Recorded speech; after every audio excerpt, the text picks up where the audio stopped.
Салам достор, техникалык себептерге байланыштуу түз эфирибиз үзүлүп калды. Кайра биз маегибизди улантабыз. Улуу инсан ушул биздин жаштардын таасирлүү бир эсинде калган Абсамат Масалиев атабыздын уулу, атага тең уул дейбизби, Айтор Исхак агайыбыз менен маек куруп атабыз. Ошол эле маегибизде жана эле мен суроо бердим эле, саясатка келип калгандыгыңызга эмне таасир болду? Абсамат атабыз каршылык көрсөтпөдү беле деген суроолорго жоопторду алдык. Ошол маекти улай эле дагы мен сизге суроо бергим келип турат да. Негизи эле ушул мына сиздин көптөгөн кылган эмгектериңизди биз сыяктуу жаштар билбей калдык да. Анан эле улууларды күнөөлөй беребиз. Булар 30 жылдан бери саясатка келип атат, эмне жумуш кылып койду, булар жумуш жасаган эмес. Азыркы ушул Кыргызстандын кыйынчылык абалына кептелип калгандыгына ушулар күнөөлүү деп эле ошо таза саясатчыларды ушундай түртүп эле күнөөлөй берет. Буга эмне себеп болуп калды, кандай жумуштарды аткардыңыз эле, негизи эми сиз өзүңүз айткыңыз келбейт, бирок сиздин мен кызыңыз катарында ушул кийинки муун билип калсын деген максатта сурайын деп атам да. Мен жүздөгөн мыйзамдардын долбооруна демилгечи болуп иштеп чыкканмын. Андан көрөк мыйзамдардын долбооруна башка депутаттар менен чогуу демилгечи болгом. Себеп мен 4 чакырылыштын депутаты болгоммун. Анын баарын мен азыр эсимде жок. Бирок мамлекетте болгон өзгөрүүлөргө, мамлекеттин түзүлүшүнү өзгөрүүгө, айрыкча конституциялык өзгөрүүлөргө түзмө-түз тиешем бар. Көптөгөн сунуштарым бар. Болгон, ал кээ бирлери кирген ушул долбоорлорго. Жалпысынан айтканда мен кесим боюнча өзүм мамлекеттик түзүлүш боюнча юрист болгондуктан мен ушул тармакта көбүрөөк көңүл бурганмын да. Андан тышкары көптөгөн азыр биз шайлоону айтып атабыз. Преференциялык добуш берүү деген. Муну 2020-жылы Жанар Акаев экөөбүз сунуштаганбыз да. Бирок эмнегедир өкмөт, президент баары тең каршы болуп, 6 ай карабагандан кийин анан мен май айында ошол себептердин бири болгон мен депутаттык мандатты тапшыргам. Эгерде ушундай мыйзам керек эмес болсо, күн өткөн сайын депутаттын аброюна көз карашы, депутаттарга көз карашы элде төмөндөп бараткандан кийин биз сунуштаган мыйзамдарды кабыл албасак анда мен кызмат тапшырам деген чечим кабыл алдым. Ошентип көптөгөн ушул мыйзам чыгаруу тармагында аракеттерим көп эле.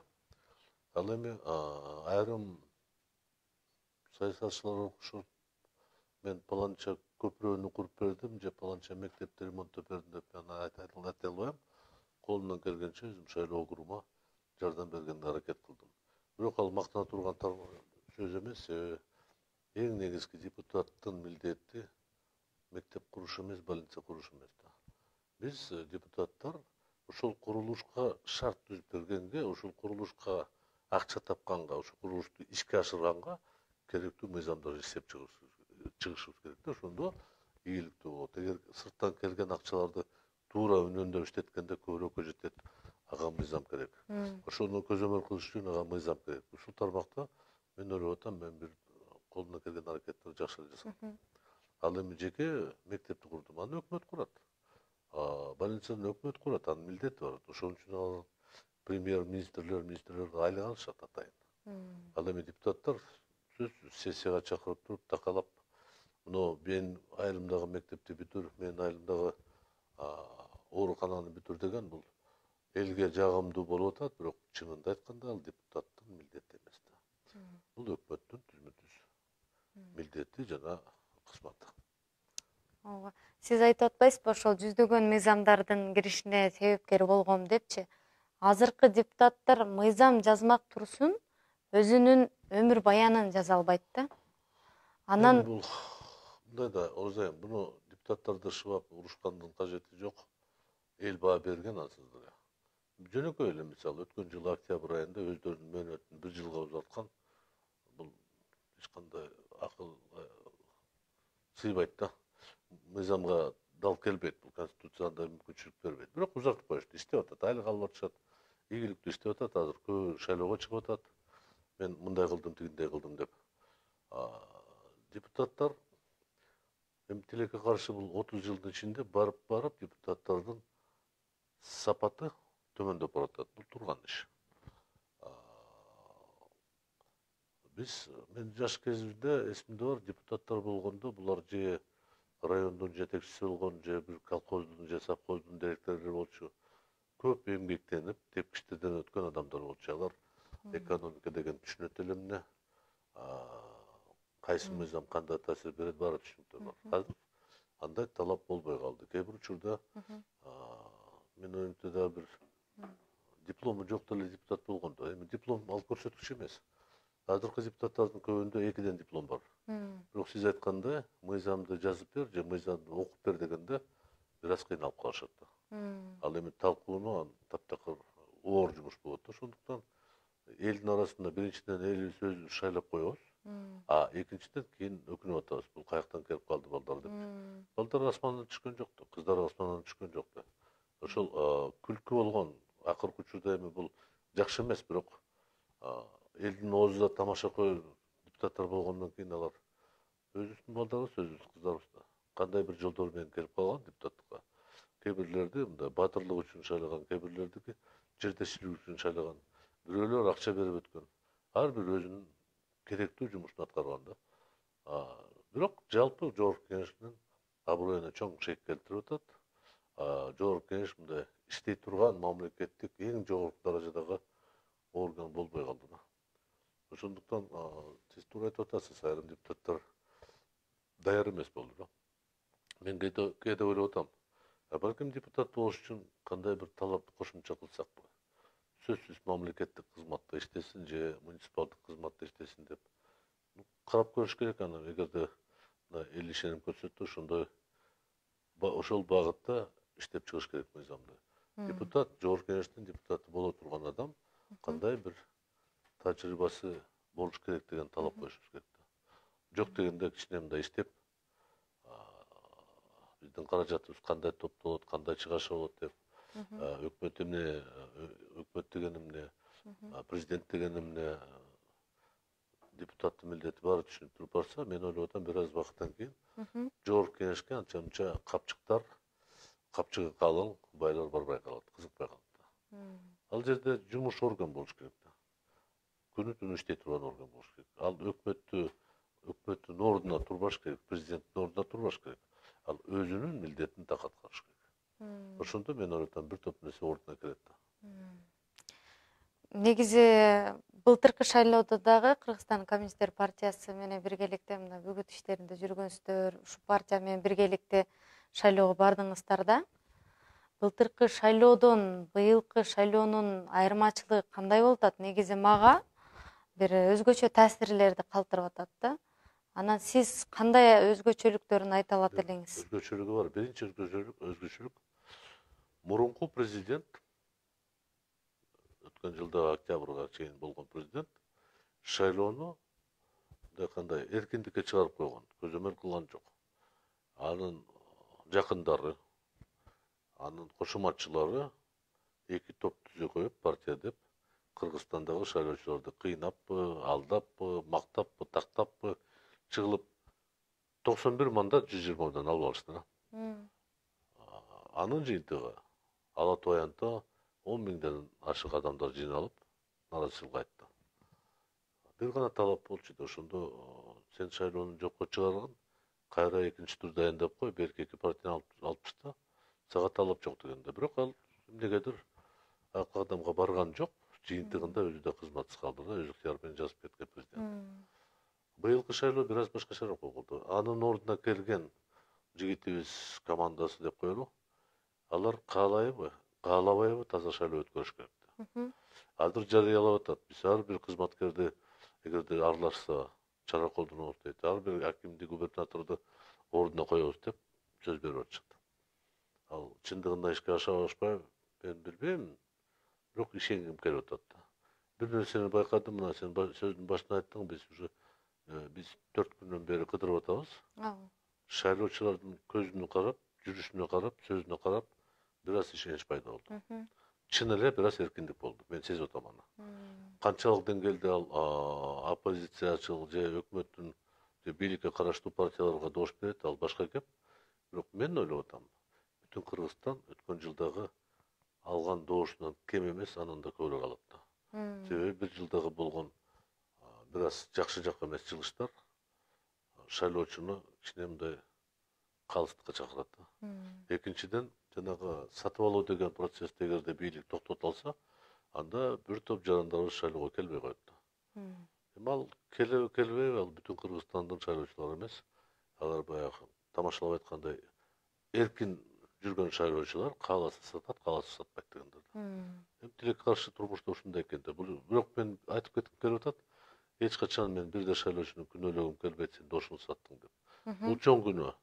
Бирок мен ага баа бере албайм. Себеби турмушка ылайыктуу, акыбалына ылайыктуу адам тиричилик кылып атат. Бул деле тиричилик болуп калды да. Мына байкадыңыздарбы, бүгүн концерттер жок, тойлор жок, башка нерсе жок, баары ойлонуп калды. Ошондуктан эгерде тазараак шайлоо болсо, анда бийликке иштегенге мүмкүнчүлүк болот. Эгер жок, азыр бир 15 күнөн кийин чыдабай кетип, муну мени жамандап атат, мен муну алып ташташым керек деп, же бул партия бизге аябай жакшы кошмат кылып атат, муну колдошубуз керек деп сөз менен буруп кетсе, анда оорураак болот да. Бүгүн мен премьер-министрдин бир басма сөзүнө комментарий бергенге таң калдым. Ал жерде сурап атат, сизге эмне айырмасы жок, кандай партия керек? Ал чын айтты, жок, айырмасы бар. Эгер жакшы сүйлөгөн, жакшы иштеген партиялар келсе, биз кызматташабыз деп. Кыргыздын сөзүндө жакшы иштеген, жакшы программа деген мени мактаган, мени колдогон деген түшүнчө болот. Ошондуктан бир аз коркунуч бар. Мен ойлоп атам, өткөн жылдагы жакында болгон окуяны алар эске алып атышат. Мындай чоң бурмалоого барбайт деп ишенгим келип атат. Ошол мурдакы президент дагы ушул неге эле мына карапайым калктын арасында бир ушундай түшүнүк калыптанып калганда, ким бийликке келсе эле ошолор Кудай менен саламдашчудай калтырап корко берет. Жөнөкөй мына мамлекеттик кызматта иштеген врачтар, мугалимдер, укук коргоо тармагында иштегендер, ошо бюджеттен айлык алгандардын баары жогочу. Ошондо азыр мына элде бир үмүт пайда болду, ишеним пайда болду. Быйыл шайлоо өзгөчө болуп атат, мындай алардан байкап атам деп атпайсызбы? Ошол үмүт, ишенимди эл өзү алдыбы же бийлик түзүп берип атабы ошол мүмкүнчүлүктү? Чын айтканда, ошол Ала Тоо аянтында жыйналган 15 000 адам аракеттин жыйынтыгы деп койсом адашпайм. Мен дагы кошулам. Бир адамдын жетиштиги эмес. Ошол жерде жыйналган, жерлерде ызы-чуу кылган адамдар ошолордун жетиштиги деп айтсак адашпайбыз. Себеби алар талап койгон. Же токтоткон муну, же кетесиң деген да. Анан айтып атам го, азыр бийлик, мен мына бийликти толук колума алдым, президент, мен башкарам, мен жооп берем дегенден кийин аягына чейин чыгыш керек да. Сөздү эки кылбаш керек да. Мен ойлоп атам, бир жыл бул кыска мөөнөт, бир жылда унутпаш керек. 3-4 жылдан кийин балким мактай берсе унутуп калышы мүмкүн. Азыр унутпайт. Анан дагы бир нерсе бар. Мен жеке мындай ачык катар айтып кетейин. Чын айтканда, президентке президенттик партия кереги жок. Өкмөткө караштуу партия кереги жок. Андай кошумачылар эч качан ийгиликке алып келбейт. Мына бизде 4 президент алмашты. 3 президент алмашты деп коебуз. Да, 4 экен да. Аскар Акаев, Курманбек Бакиев, Алмазбек Шаршенович, Сооронбай Шарипович. 4 алмашты да. Алардын тегерегинде миңдеген кошумачылар болгон. Аябай көп коргоо органдары болчу. Аларды мактаган, асманга чейин чыгарган аксакал эжекелерибиз болчу. Бирок кичине солкулдап калса, жана кошумачылар биринчи беле баштады да. Ошондуктан аны дайыма эске алыш керек. Мен ойлоп атам, президентке андай партиялар кереги жок. Калыстык үчүн айтып коюш керек. Эгерде бүтүн Кыргызстан көпчүлүк алса, ата мекен өтсө, башка альянс өтсө, башка оппозициячыл партиялар өтсө, алар каалайбы, каалабайбы президент менен кызматташыш керек да. Конституцияда ар бирөөнүн өзүнүн орду бар да. Ооба. Ошондуктан кызматташыш керек. Себеби баарыбыз президент деле, өкмөт деле партиялар деле айтып атат. Биз элдин тагдырын чечкенге келдик. Биз элдин жашоосун өзгөртөлү деген максат менен келдик. Биз элибизге мүмкүнчүлүк берели деген, өзүбүз деле иштеп беребиз деген баары талап берип атат да максат. Ошондуктан биз талашпай иштешибиз керек. Ошондуктан президентке айырмасы жок. Тескеринче, эгерде оппозиция күчтүү болуп туруп, парламентте кичине тизгинин тартып турса, анча мынча өкмөттү каталар кетирсе, убагында айтып турса, балким көздөрүнө май басып кетпейт да. Бул өзүнө пайдалуу болот деп атам да. Жанагы бир депутат айткандай дары болуп калышы мүмкүн да. Түшүнүктүү. Ушул жерде менин сурагым келгени дагы. Кошоматчылар азыр ансыз деле көбөйүп кетти азыркы президенттин арасында. Өзгөчөлүгү ушундай. Ооба. Анан өзүнүн досунун партиясы, жубайынын партиясы, баласынын партиясы деген түшүнүк калыптанып калды элдердин арасындачы. Себеп дегенде ушул баягы социалдык тармактарда тигил бул партия ушинтип досунун, жубайынын, баласынын партиясы болуп кетип атат. Оппозицияга кандай шанс бар? Деги эле шайлоо таза өтөбү? Анан ушул азыркы Борбордук шайлоо комиссиясынын төрайымына ишеним жок да. Жанагындай кандай десем болот? Кошумча асууларды бир жерлерге тизип туруп, кагаздарды сордуруп салмай ыкмалары бар. Байкоочу жок жерлерде башка ушул бийликке ыңгайлуу партиялар менен сүйлөшүп алып, ошол жерлерде дагы бюллетендерди сордуруп, өздөрүнүн пайдасына иштетип алат деген түшүнүктөр бар. Эгерде ошондой ыкмаларга барса, азыркы биздин мекендештер былтыркыдай өзүнүн баягы инсандык, жарандык укугун талашып чыгабы деги алар? Азыркы элдин маанайы кандай? Озайн биринчи жана Боршайкомду сен айтып кеттиң.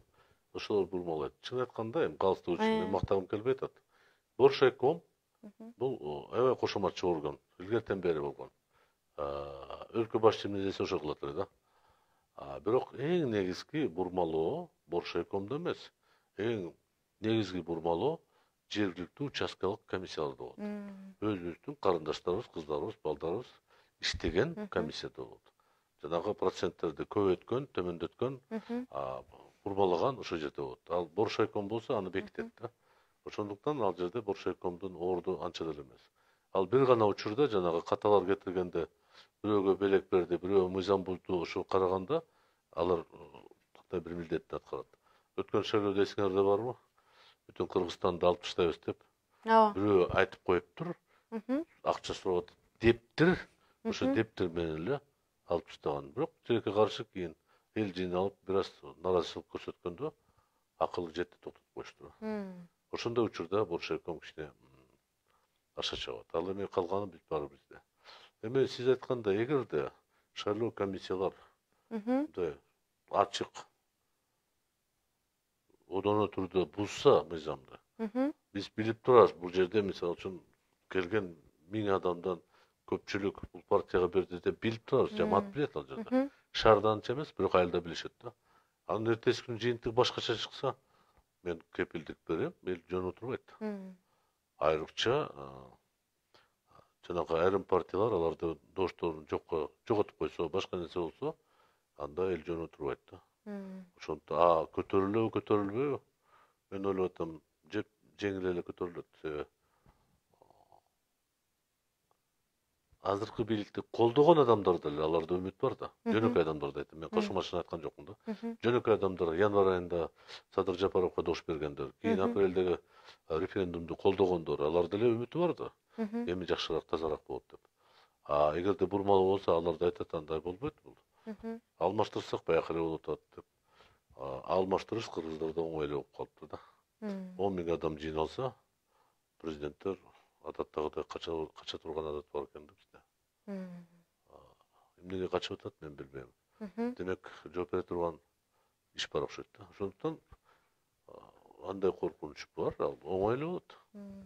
Ага тоскоолдук бир гана жол. Чынында таптаза өткөр шайлоону. Эгерде таза жеңиш болсо, таза уткуруш болсо, капа болсоң өзүңө капа болосуң да. Ошондой принципти сакташ керек. Бул өтө оор, муну кыйын. Сиз өзүңүз айттыңыз. Достор бар, кудалар бар, балдар бар. Балдарын, кыздарың чоңоюп калса, алар да мурдун тыгат. досторың да мурдун тыгат, кудаларың мурдун тыгат. Ар бирөө акылдуу сөз айтат. Эми биз бийликке келип калдык, жашап калалык кичине. Кел сени колдой турган мына топ жигиттер бар экен, ушуну колдойбуз деп аракет кылат. Анан бул жерде сөзсүз эле президент колдогула деп айтыштын кереги жок. Мисалы үчүн кыргыздарда куда деген ыйык нерсе. Ушул куда келип туруп айрым бир министрге же кызматкерге кайрылса, ал аткарганга аракет кылат да. Ким билет, куда чай ичип атканда мени жамандап коюшу мүмкүн. То есть кээ бир учурда главный куданын кайрылышында кажети жок да. Бизде мен бир куда эсимде бар, жакында бир куда болчу эле. Анын кабинетинен адам үзүлбөй эле жүрчү эле, чиновниктер баштап, жөнөкөй адамдар. Ар бир өзүнүн маселе менен келчү эле. Азыр менимче ага эч ким келбей калды. Ал жөнөкөй эле куда болуп калды. Шайлоо таза өттү деп ишенебиз. Анан шайлоодон кийин бүтүн Кыргызстандын ушул эң алгачкы кадамдары кандай болот деп суроо берип атышат да ушул жердеги. Эми бул суроого так жооп бериш өтө кыйын. Биринчи кезекте мен ойлоп атам, мына бир жылда кылган мыйзамдарды бузууларды бир изилдеп чыгышыбыз керек. Аны мен өзгөртүп кайталап деп айта албайбыз да. Анан айрым жигиттер, кыздарыбыз айтып атат, эми жогорку кеңешке барбай эле коелу. Ал жерде эч кандай укук калбады депутаттарда. Жок, укук бар. Жогорку кеңеш Конституциянын 3-4 разделге өзгөртүү киргизе алат. Эгерде депутаттар иштеп чыгып, могу жерде туура эмес, могу жерде дал келбейт, бул заманга жараша болбойт, бул элибизге жакшылык алып келбейт деген нормаларды өзгөртсө болот. Мен ойлоп атам, бүтүн Кыргызстан, эми айрыкча биз Садыкхан Кемсабаевдин жетекчиси менен сүйлөшкөндө, биз мындай сүйлөшкөнбүз да, биринчи кадамдарда биз элибизге мындай түз таасир бере турган мыйзамдардын үстүндө иштешибиз керек. Негизги бүгүн бизде адилеттүүлүк жетпей атат, чындык жетпей атат. Анан чыркырап чындыкты айтканда кээ бирлер айтат, эми сүйлөп чындыкты айтып койсоң эмне өзгөрмөгөн эле, өзгөрөт. Эгер сен кызматкерге күнүгө айтып турсаң, сен кыйшык кылып атасың. Сен токтот, элди жанагы укур ичирбей эле кой, сен биринчи аны исследование кылып кой. Сен болсо шайлоонун алдында айлыкты көтөрбөй, ал туура эмес, аны подкуптап коет да. Өкмөт азыр бир категория айлыкты көтөрдү шайлоонун астында. Бул түзбө-түз сатып алуу да. Анан ошондой эле сен токтотушубуз керек.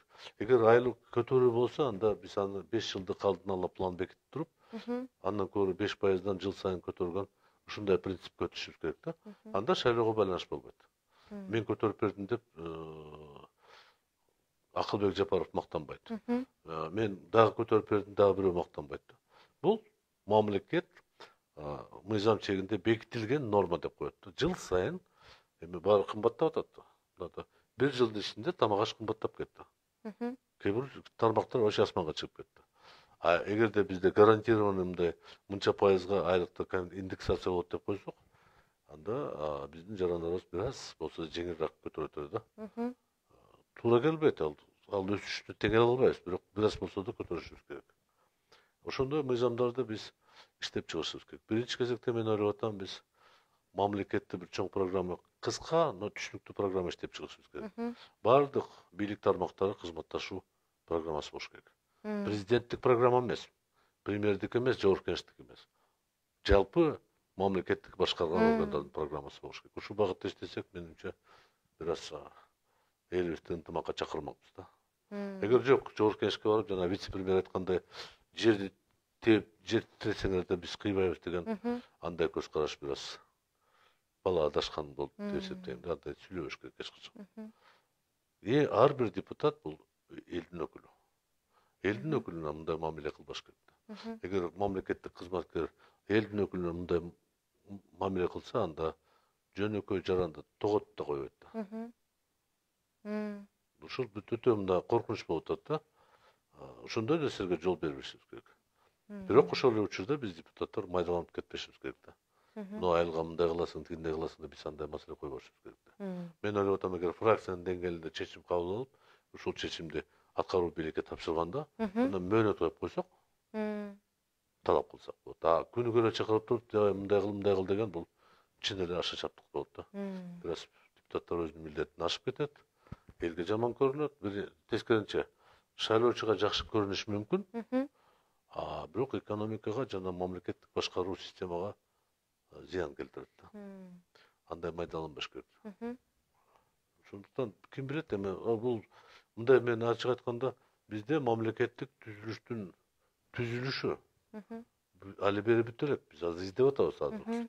Чуркап барып парламенттик республикалык болдук, партиялык болуп калдык. Ал ишке ашпай калды. Партиялар башкарсын деп, бирок партиялар мандат сата баштады. Анан сатып атканда жана сапаты төмөндөп атат. Кандай кылышты издеп атабыз азыр. Жеке көз карашыбыз боюнча коммунисттер деле бүтүн Кыргызстандын жетекчилиги президенттик башкаруу болгон туура деп таап атат. Үйдүн эси бир болуш керек, башкарыш керек. Кеп бир гана нерсе, ошондой болгон күндө деле анын көзөмөлдөй турган, аңдып турган орган болуш керек. Ооба. Болгону ушул аша чаппасын. Нотерикти толугу менен ишиңди кыла бер. Бияктан ашып кетсең, сеники мыйзамсыз деп. Ошондой орган болуш керек да. Эгерде президентке кошомат депутат шайласак, анда дагы эле баягы балчыкка кирип кетебиз да. Ушундай жаман адатыбыз бар да. Себеби мен көзүмдөн өткөн баары тең. 38 киши 2005-жылы алга Кыргызстандан шайланган болчу. Акаев кеткенде бирөөдө. Кийин 70 киши 90-дон Ак Жол партиясы болгон. Алар деле кичине кыйып кеткенде жоголуп кетишти. Кийин СДПК болду. Анан кийин биримдик менен Мекеним болду. Эмне болду алар? Жок болду. Ооба. Ошондуктан жана партиялык принципке мен негизи ошол мезгилде колдой элем. Бирок кичине өкүнө баштадым, мен ойлоп атам, биз шашып кеттик да.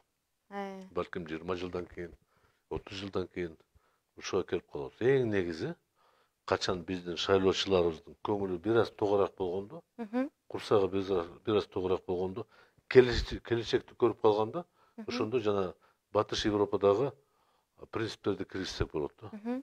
Ага чейин кыйын экен да.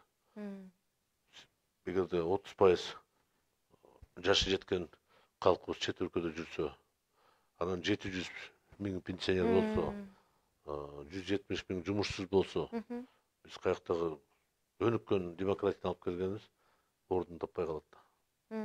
Балким биз баарын тең кийин келечекте бар депутаттык орундарды бир мандаттуу округ кылып, бир түзмө түз шайлай турган кылып